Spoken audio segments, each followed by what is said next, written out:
Hi guys, maying hapon, merinda na po ta guys. Kaya hapon na po guys no, merinda na po ta. Taon ta kagukan guys. Pan. Pasa po guys, pan. Pan, bisal. Lama sa ilot bridge sabi kini guys, may panisal pati niya guys.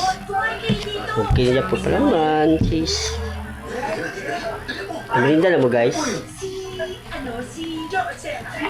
Merinda ta guys.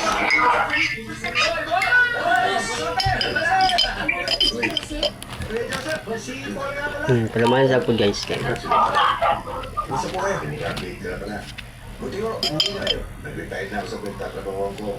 Sabi na, nakataya tayo eh. Kao talaga siya guys. Ano?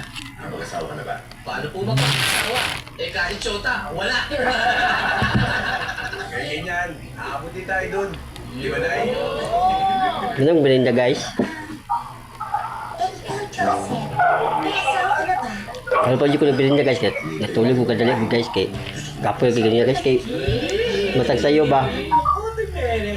Eskwela man ako pagbangkon, ako man naga-atong sundo sa yaha kay ang mga parents na kabisa man kayo sa silang negosyo.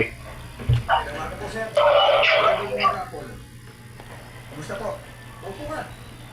Salamat po. Eh, punta po ako dito kasi sabi niyo sa akin dati, pagkagalit ko, hindi po nakalap sa inyo. Teka po sa resume ko. Kailangan kita. At hindi ko kailangan basahin dahil tama ka. Tagalog yan. Okay po, sir. Simula. Sir,